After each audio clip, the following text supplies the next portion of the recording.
रखा जब मेरे नबी ने दुनिया में कदम, तो पत्थर तक कलमा पढ़कर मुसलमान हो गए।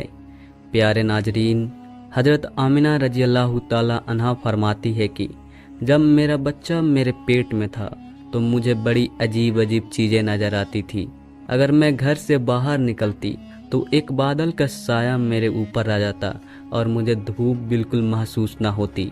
अगर मैं पानी भरने के लिए जमजम के कुएं की तरफ जाती तो रास्ते के पेड़ अपनी टहनियाँ मेरे सामने झुका देते, जैसे मुझे सलाम कर रहे हो। मैं हैरान होती कि यह सब सिर्फ मेरे साथ ही क्यों हो रहा है।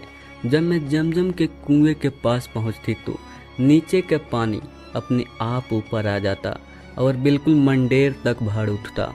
फिर मैं अपने हाथों से बाल्टी पकड़कर पानी निकाल लेती। मक्का की औरतें मुझे कुएं के पास रोक लेती और जाने ना देती। वह कहती, ए आमिना, तुम थोड़ी देर और यहाँ रुक जाओ, वरना पानी नीचे चला जाएगा और हमें पानी भरने में बहुत मुश्किलें आएगी। इसी तरह हजरत आमिना रजी अल्लाह ताला अन्हा फरमाती है कि मैं सुना करती थी कि जब बच्चा पेट में होता है तो माँ को बहुत तकलीफ़ें झेलनी पड़ती है। कभी हाथ पाँव में दर्द, कभी सर दर्द, कभी उल्टी, कभी बुखार और कभी चिड़चिड़ापन। यह सारी बातें सुनकर मैं सोचती थी कि अजीब है, मुझे तो पूरे 9 महीने में कोई तकलीफ़ नहीं हुई।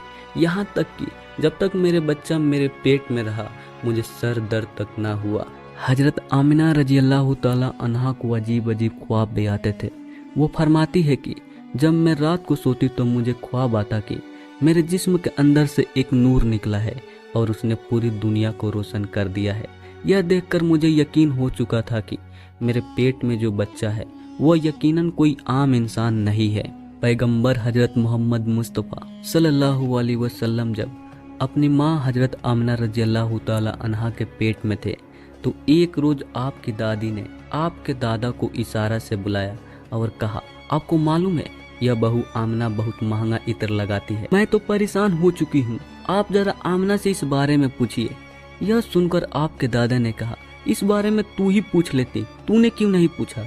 तो आपके दादी ने कहा, मैं कई मर्तबा कोशिश की, लेकिन जब भी मैं आमिना के सामने जाती हूँ तो उसका नूरानी चेहरा देखकर खामोश हो जाती हूँ। आमिना के चेहरे पर इतनी चमक आ गई है कि मैं कुछ पूछ ही नहीं पाती। आप ही जाकर पूछ लीजिए। यह सुनकर आपके दादा ने कहा, तू औरत जात है, घर में रहती है, लेकिन मैं मर्द हूँ, घर से बाहर निकलता हूँ। मक्का में कुरैश का सरदार हूँ। जो भी मुझसे मिलता है पूछता है, ए अब्दुल मुत्तलिब, तुम्हारे घर से इतनी इत्र की खुशबू कहाँ से आती है? और हाँ, एक अजीब बात यह है कि इत्र की खुशबू वहीं से आती है जहाँ आमिना जाती है। अगर आमिना रसोई में जाती है तो खुशबू वहीं से आती है। अगर आमिना गुसल खाने में जाती है तो खुशबू वहीं से आती है। अगर बैठक में जाती है तो खुशबू वहीं से आती है। और यह कोई मामूली इत्र नहीं है, ना इराक का ना मिस्र का है, यह तो कोई खासी इत्र है। इसके बाद आपके दादा हजरत अब्दुल मुत्तलिब ने हिम्मत किए और आमिना को बुलाकर कहा, बेटी आमिना, तुझे तो पता है मैं कुरैश का सरदार हूँ, बड़े इज्जत वाला हूँ। जहाँ भी जाता हूँ लोग पूछते हैं कि ए अब्दुल मुत्तलिब, तेरे घर से इत्र की खुशबू कहाँ से आती है? बेटी, मैं तो इत्र नहीं लगाता, तेरी माँ भी इत्र नहीं लगाती, तू ये इत्र कहाँ से लाती है? यह सुनकर हजरत आमिना रजी अल्लाह ताला अन्हा के आंख में आंसू आ गए और वह बोली, अब्बा जान, मैं आपको क्या बताऊं, मैंने सारी जिंदगी कोई इत्र नहीं लगाया, मुझे अच्छे और बुरे इत्र की पहचान भी नहीं, मैं आज तक किसी इत्र वाले से इत्र नहीं खरीदा। मगर अब्बा जान, मैं आपको एक राज की बात बताती हूँ। फिर हजरत आमिना ने अपने पेट पर हाथ रखा और कहा, अब्बा जान, यह सब इस आने वाले मेहमान की बरकत है। आपने तो सिर्फ खुशबू महसूस की है, अगर मैं आपको और बातें बता दूं तो आप मुझे दीवानी कहेंगे। यह सूरज कई बार मुझे सलाम करता है, यह चांद कई बार मुझे सलाम करता है, और यही नहीं, जब मैं सोती हूँ तो ऐसी ऐसी औरतें मेरे सामने खड़ी होती है जिन्हें ना मैंने कभी देखा और ना आपने। वो औरतें मेरे ऊपर हवा करती है। हुजूर सल्लल्लाहु अलैहि वसल्लम के दादा हजरत अब्दुल मुत्तलिब दिन रात काबे के पास जाकर काबे का गिलाफ पकड़ कर रोकर दुआ करते, या अल्लाह, मेरे बेटे अब्दुल्ला इस दुनिया में नहीं रहा, मगर उसके घर एक बच्चा की पैदाइश होने वाली है। या अल्लाह, इस बच्चे की हिफाजत फरमा और मेरे अब्दुल्लाह की नस्ल बाकी रखना। हुजूर सल्लल्लाहु अलैहि वसल्लम के सारे चाचा इसी इंतजार में रहते थे कि उनके भाई अब्दुल्लाह के घर कब बच्चा पैदा होगा। यहूदियों की किताब तरात में लिखा हुआ था कि जब आखिरी नबी आने वाले होंगे तो उनकी पैदाइश से 10 दिन पहले आसमान पर एक लाल सितारा चमकेगा।